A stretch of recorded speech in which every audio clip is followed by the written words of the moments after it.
Congratulations, Evelyn, on the directorship. But let's not forget the talent that truly runs in this family. To Owen. Evelyn Hart's father stood up in the middle of her promotion dinner, raised his glass in front of everyone, and said the person who deserved to be celebrated that night was not his daughter, but the younger brother who had nearly buried the family business. The private dining room high above Denver went silent, as if the winter had slipped through the windows and frozen every breath at the table. The cake still sat untouched on a silver cart. The candles had not yet been lit. Evelyn's coworkers glanced at one another in confusion. Her closest friend, Claire Monroe, stopped smiling. Nathaniel Brooks, the regional finance executive who had once called Evelyn one of the sharpest minds he had ever hired, lowered his glass and watched Richard Hart with narrowed eyes. Evelyn sat at the head of the table in a deep blue dress, her hands folded neatly over the linen napkin in her lap. She had just been promoted to Director of Financial Strategy after years of quiet sacrifice, late nights, and impossible deadlines. This was supposed to be the evening when her name finally belonged to her. Not as the family fixer. Not as the responsible daughter. Not as the older sister who always stepped aside. Just Evelyn Hart, the woman who had earned her place. But Richard did not look at her like a proud father. He looked around the room like a man reclaiming his stage. Owen is the one keeping Hart Home Furnishings alive, he said, his voice hard and dry. This family should remember that. Owen's face turned red, but he did not correct him. He stared into his wineglass, wearing the nervous half-smile of a man being praised for work he knew he had never done. Beside him, Margaret Hart placed one protective hand over his wrist, soft and graceful, as if she had spent her whole life practicing how to shield her son from consequence. Evelyn felt her heartbeat slow. One beat. Then another. She was not shocked. That was the terrible part. Somewhere deep inside, she had always known this moment was coming. The truth had simply walked into the light. 9 months before that dinner, Evelyn's life looked stable enough to fool almost anyone. She lived alone in a small apartment on the west side of Denver, where pale morning light slid through the curtains and landed across stacks of reports on her kitchen table. She worked as a senior financial analyst for a large logistics company, where a single careless decision could send millions of dollars spinning off a balance sheet. Evelyn was good at seeing what others missed. A strange fee buried in a bank statement. A weak clause in a loan document. A cash flow problem hiding behind polished numbers. At work, that skill made her respected. At home, it made her useful. Hart Home Furnishings was the furniture store Richard had built in an aging Denver neighborhood. He loved telling customers it was a family legacy built on hard work, loyalty, and pride. Margaret handled the image, smiling warmly beneath soft lighting, speaking about tradition as if beauty could cover every crack. Owen, 28 years old, carried the title of store manager, though most days he wore clean shirts, made confident promises to customers, and disappeared the moment invoices, taxes, or overdue accounts appeared. Evelyn had no title there. No salary. No name on the sign. But every serious problem eventually found her. When a supplier threatened to stop deliveries because of late payments, Richard called her during lunch. When the bank requested updated cash flow documents, Margaret sent a message saying her father was under unbearable stress. When Owen entered the wrong inventory numbers and created a pricing mess, he sent Evelyn a cheerful note and asked if she could fix it quickly. At first, Evelyn told herself that family helped family. The capable one carried a little more. The steady one stayed calm. The daughter who understood numbers stepped in because she could. But over the years, a little more became sleepless nights, swallowed weekends, and savings quietly drained from her own account. She had once paid a past due vendor balance with money she had been saving for a better apartment. Richard promised to repay her within a month. Margaret said God would bless her for being such a good daughter. Owen said nothing at all. The money never came back. The hardest part was not that they needed her. The hardest part was that they only saw her when they needed her. At Sunday dinners, Richard praised Owen for learning leadership. Margaret looked at her son as if he were carrying the family name on his shoulders. Owen told stories about business decisions with the confidence of a man who had never stayed awake cleaning up his own mistakes. Evelyn sat quietly, knowing she had saved those decisions before they became disasters. One evening, Richard lifted his glass and said, "Owen has the instincts of a real leader." Evelyn almost laughed, but the sound died in her throat. That leader had just been rescued by 3 calls to the bank and a spreadsheet Evelyn had finished near midnight. Margaret noticed Evelyn's expression and patted her hand. "Do not be so sensitive, sweetheart. You have always been better behind the scenes." Behind the scenes. The words dropped into Evelyn's chest like a stone. In that moment, she understood the roles they had written for everyone. Owen stood in the light. Richard remained the founder. Margaret played the graceful mother. And Evelyn was the rope behind the curtain, pulled again and again until it began to fray. That night, back in her quiet apartment, Evelyn stared at 3 unread messages from her family. For the first time, she did not answer immediately. She did not know it yet, but that small silence was the beginning of everything. It was the first thread pulled loose from a family story built on her labor, her guilt, and her obedience. And one day soon, at a dinner meant to honor her, everyone in that room would finally learn who had truly been holding the Hart family together. By spring, Evelyn had learned that exhaustion could become invisible if a woman wore it politely enough. She still arrived at work before most people. She still answered emails with clean sentences and attached the right documents before anyone had to ask. She still smiled in meetings, crossed out errors in financial reports, and made complicated problems sound manageable. To the people at her logistics company, Evelyn Hart looked steady. Only Claire Monroe knew what steadiness was costing her. Claire had been Evelyn's closest friend for nearly 10 years.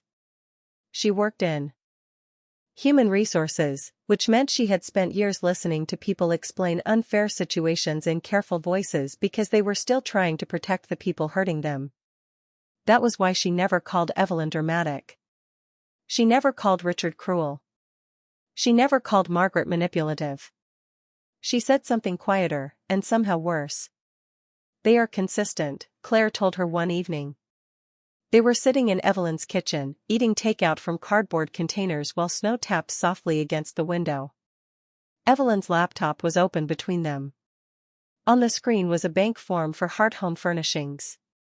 Richard had sent it with no greeting, only one sentence. "Need this fixed tonight." Claire read it twice, then leaned back in her chair. "Do they ever call just to ask how you are?" Evelyn gave a tired laugh. "They are busy. So are you." "That is different." Claire's eyes softened. "No, Evelyn. That is what they taught you to say." Evelyn looked down at the food she had barely touched. Her phone buzzed again. "Oh, and this time. Can you check the store card balance? Dad is mad and I do not know what happened." Evelyn closed her eyes. She already knew what had happened. Owen had probably used the business card again without tracking the charges. Dinner with friends. Gas. Maybe another weekend trip he would later describe as networking. Richard would shout. Margaret would soothe him. Owen would panic. Then Evelyn would fix it before the damage reached anyone who mattered. That was the family system. Everyone had a role.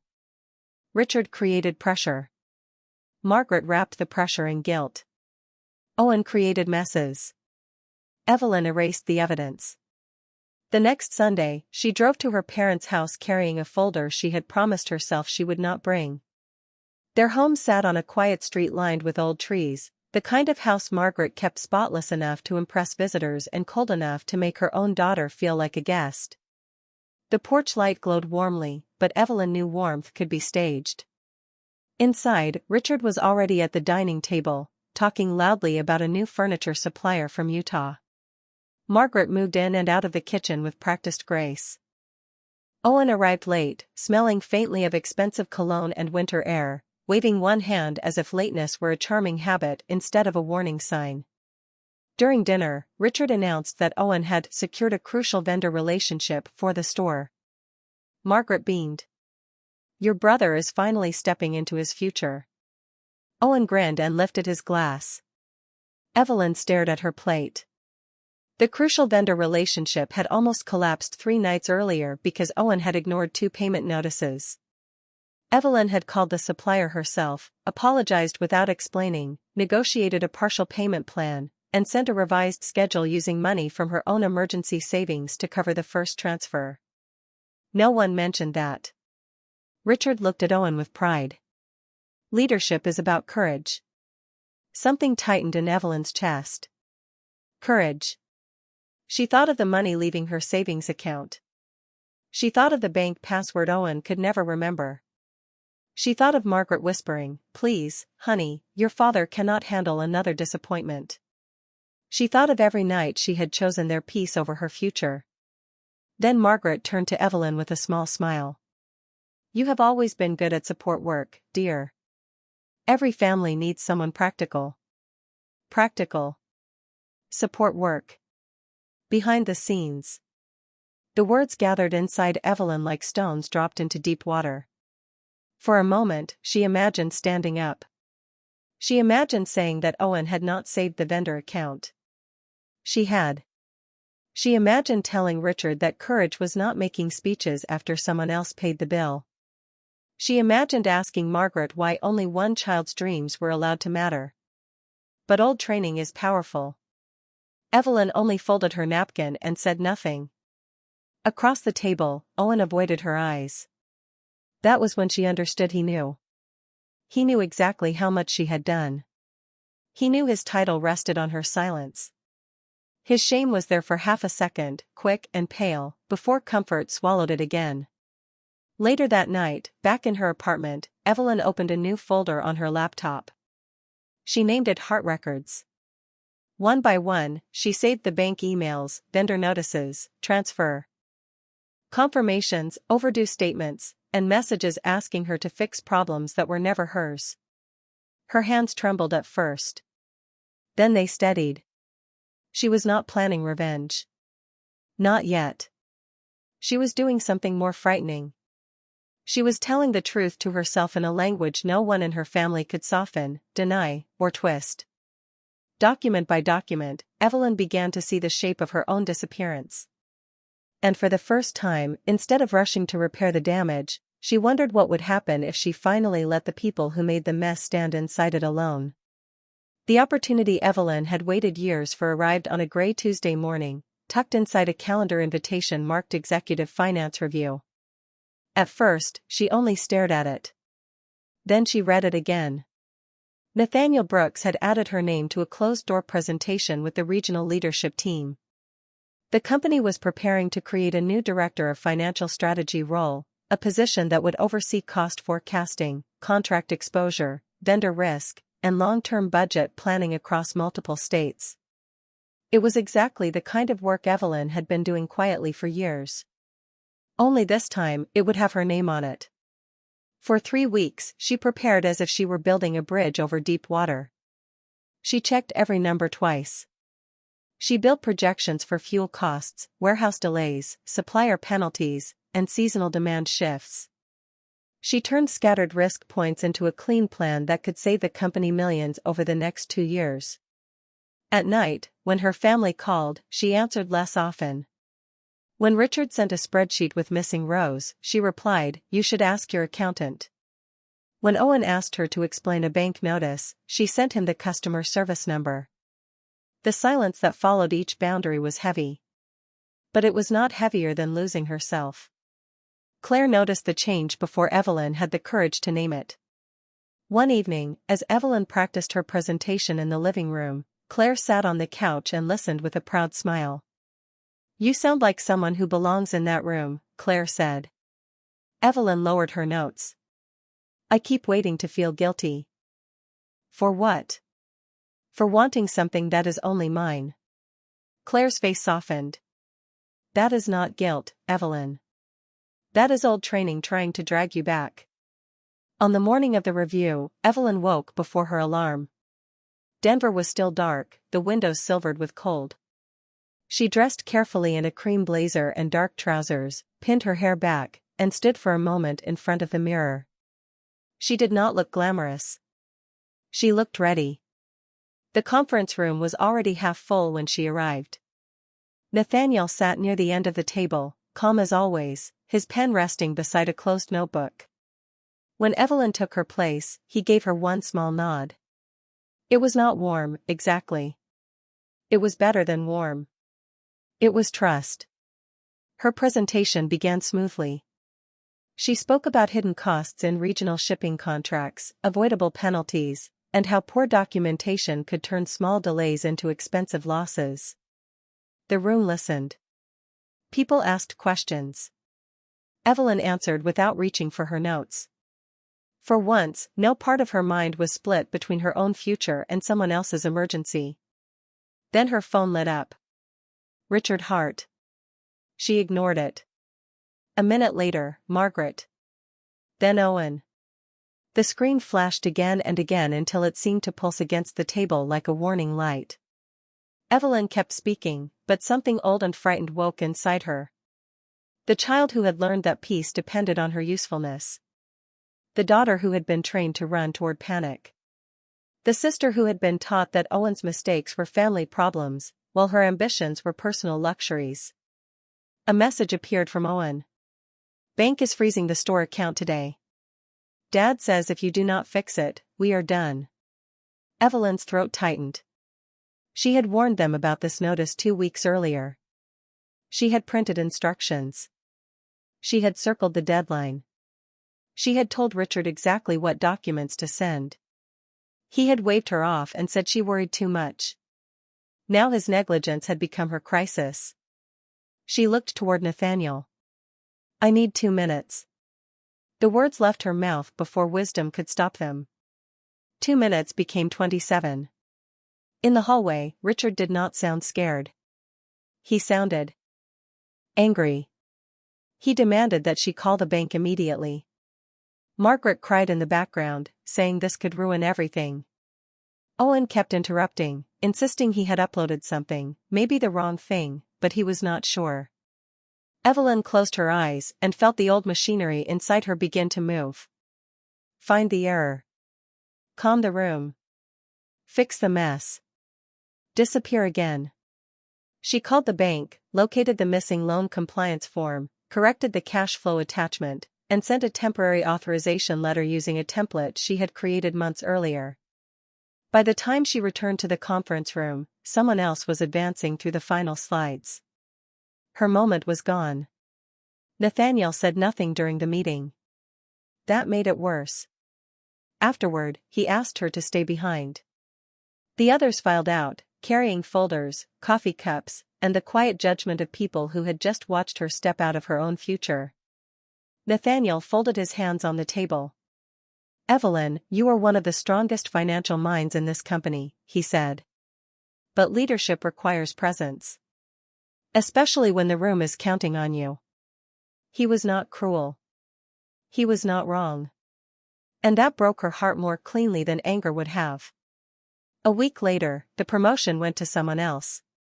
Nathaniel told her she had been seriously considered, but the executive team needed someone fully available during high-pressure transitions. Evelyn thanked him. She walked to her car. She sat behind the wheel with both hands resting in her lap, staring at the dashboard until the numbers blurred. That night, she went to Claire's apartment. Claire opened the door and did not ask what happened. She already knew from Evelyn's face. They sat side by side on the couch while the city lights flickered beyond the window. Finally, Claire asked, if you keep saving them, what do you lose next? Evelyn wanted to say nothing. Instead, she whispered, everything. The next morning, she opened her laptop before sunrise. She updated her resume for the first time in years. She searched for positions in Seattle, Portland, and San Francisco. She did not tell Richard. She did not warn Margaret. She did not ask Owen to understand. 2 days later, Nathaniel sent her a private message with a job posting attached. A Seattle logistics firm needed a director of strategic finance. At the bottom, he had written only one sentence. "You deserve a room, you do not have to leave." Evelyn read it 3 times. Then she applied. For once, the first person she chose to rescue was herself. Evelyn did not tell her family about Seattle. She accepted the offer on a Friday afternoon while sitting alone at her kitchen table, both hands wrapped around a mug of coffee that had gone cold long before she remembered to drink it. The title looked almost unreal on the screen. Director of Strategic Finance. The salary was higher than she had dared to imagine. The relocation package was generous. The start date was close enough to frighten her and far enough away to let her breathe. For several minutes, she did nothing. Then she signed. There was no thunderclap. No music. No sudden feeling of victory. Just a quiet opening inside her chest, like a locked window finally lifting after years of stale air. Her promotion dinner in Denver had already been planned. Originally, it was meant to celebrate the role she had lost at her own company, but after the Seattle offer, Evelyn changed nothing. She still booked the private dining room. She still invited Claire, a few trusted coworkers, and Nathaniel. She still invited Richard, Margaret, and Owen. Claire did not understand at first. Why give them another chance to ruin something, she asked, standing in Evelyn's apartment between half-packed boxes. Evelyn folded a sweater carefully into a suitcase. Because if I leave without inviting them, they will say I shut them out. They will say that anyway. I know. Evelyn paused. But I want them to see me in a room where I am not theirs to use. Claire's face softened. She nodded once. Then I will be there. The restaurant sat high above downtown Denver, with wide glass windows overlooking streets glittering under evening lights. Snow rested on the rooftops like folded linen. Inside the private room, candles glowed along the table, and the air smelled faintly of roasted herbs, warm bread, and expensive wine. A small cake waited near the wall, decorated with cream-colored frosting and Evelyn's name written across the top. For once, her name did not look like an emergency contact. It looked like a celebration. Claire arrived first and hugged her tightly. Nathaniel came soon after, carrying a slim gift bag. Inside was a fountain pen with a silver clip. "For signing better futures," he said. Evelyn laughed, but her eyes stung. The room filled slowly with people who asked real questions and listened to the answers. They asked about Seattle. They asked about her new role. They remembered details she had mentioned only once. One coworker spoke about the time Evelyn had found a financial exposure hidden in a vendor agreement that everyone else had approved. Another said she had a way of making chaos feel solvable without making people feel small. Evelyn sat among them, stunned by the tenderness of being seen accurately. Then her family arrived. Margaret entered first, elegant in a pale coat, her smile polished but thin. Richard followed, scanning the room as if judging whether it reflected well on him. Owen came last, looking at his phone, wearing the distracted expression of a man who expected the world to wait. For a while, they behaved. Richard shook Nathaniel's hand too firmly. Margaret complimented the candles, then added that lower lighting would have been more flattering. Owen asked whether the bar served anything stronger. Evelyn watched them carefully, feeling the old tension curl inside her ribs, but she did not move to manage them. Not tonight.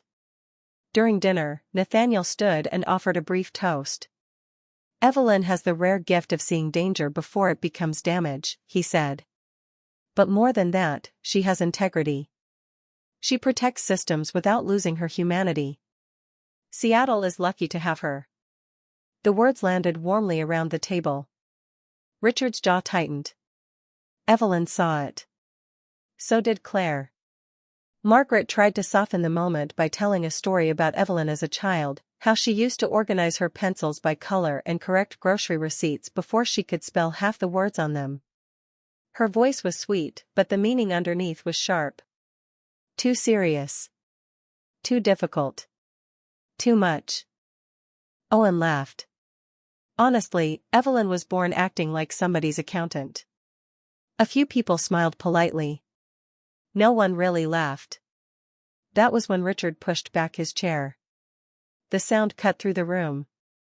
He stood with his glass in hand, his face flushed, his pride wounded by praise he had not authorized. "I think it is only fair," he said, "that we remember Evelyn is not the only successful person in this family." The room quieted. Richard turned toward Owen. "This young man is the future of Hart Home Furnishings. He is the one who stayed. The one who will carry the name forward. The one keeping our legacy alive." Owen stared down at the table.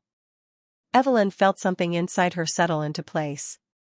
"Dad," she said softly, "this dinner is not about Owen." Margaret's eyes hardened. She leaned forward, her voice low enough to sound private but clear enough for everyone to hear. "Do not be selfish, Evelyn. You always make everything about yourself. The truth is, you were never the pride of this family. You were just useful." The silence after that sentence was complete. No fork moved. No glass touched the table.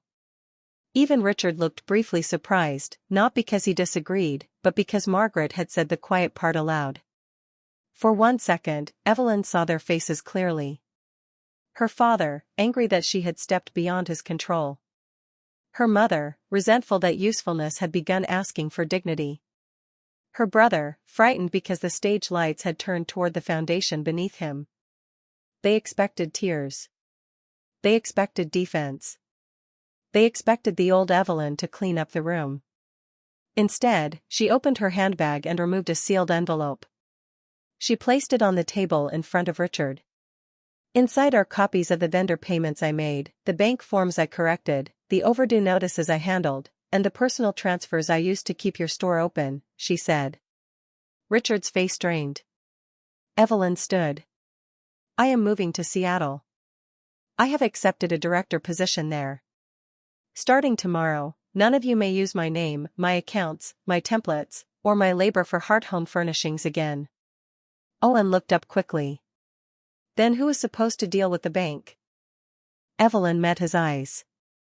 "The store manager." The words were quiet. They landed like a door closing.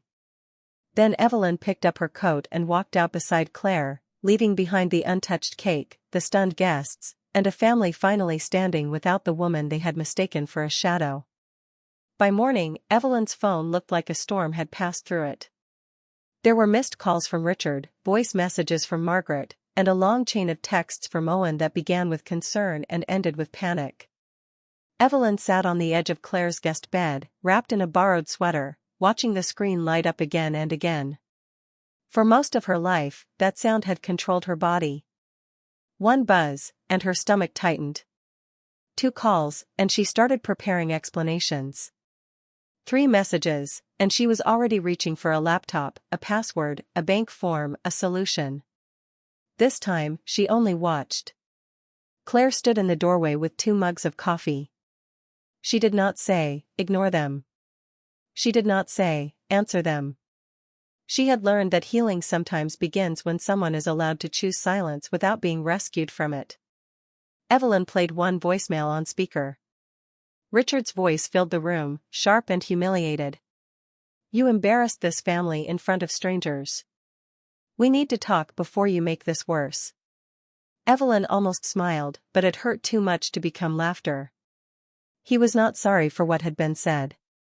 He was sorry there had been witnesses. Margaret's message came next. Her voice trembled in the careful way that had always made Evelyn feel cruel for having boundaries. She said the evening had been emotional. She said Richard had felt cornered.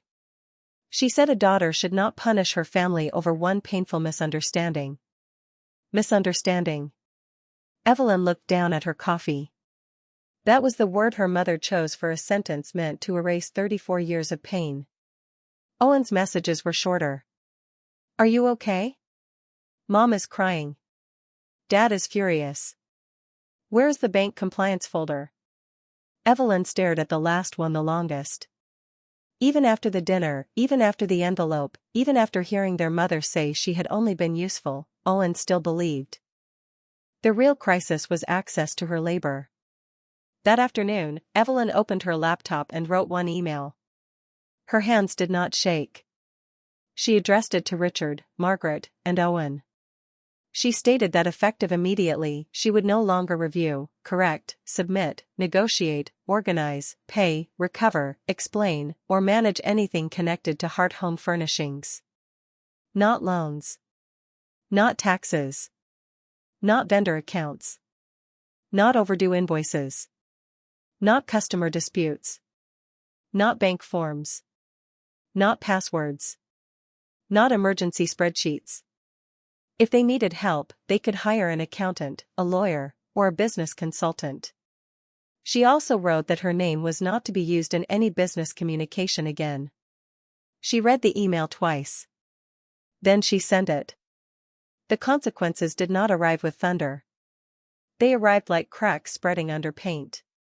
The first week, Richard missed a correction deadline with the bank because he uploaded the wrong cash flow file. The second week, a supplier stopped shipment after realizing the payment plan Evelyn had arranged had not been followed. Owen tried to call the bank himself and promised numbers he could not verify. That made things worse. Margaret attempted to smooth everything over with charm, but charm could not replace records, signatures, or money. For the first time, Hart Home Furnishings had to stand on the people whose names were actually on it. It wobbled. Richard hired an outside accountant and complained about the hourly rate. He left Evelyn one message from an unknown number, saying, "Do you know what people charge for things you could do in 20 minutes?" Evelyn deleted it. Not because she hated him. Because she finally understood that not every wound deserved a reply. 3 weeks later, she moved to Seattle. Her new apartment was smaller than the life she had imagined, but it was peaceful. Rain tapped softly against the windows on her first morning there. She made coffee, opened her work laptop, and waited for the old guilt to arrive. It did not. There were no frantic calls about frozen accounts. No mother turning tears into chains. No brother asking for help while accepting credit. No father making orders sound like family duty. There was only quiet. And in that quiet, Evelyn began to hear herself again. Months later, Margaret sent a long email. She said she regretted how things happened. Richard added one sentence at the bottom, saying stress made people say things they did not mean. Evelyn read it, saved it in a folder, and did not respond. An apology without responsibility was just another door back into the same room. Evelyn did not destroy her family. She did not expose them online. She did not raise her voice. She simply stepped away from a life where being needed had been disguised as being loved. And when she stepped away, the truth stood where she used to stand. The lesson took Evelyn 34 years to learn, but once she learned it, she never forgot it. Being reliable does not mean becoming invisible. Being capable does not mean carrying people who refuse to stand. And family should never require one person to disappear so everyone else can feel supported. If you have ever been treated like the one who must fix every mistake, tell me which part of Evelyn's story stayed with you the most. And if you believe silence can become the strongest boundary, like this video, subscribe to Still Waters Payback, and share this story with someone who needs to remember they were not born to carry everyone else's life.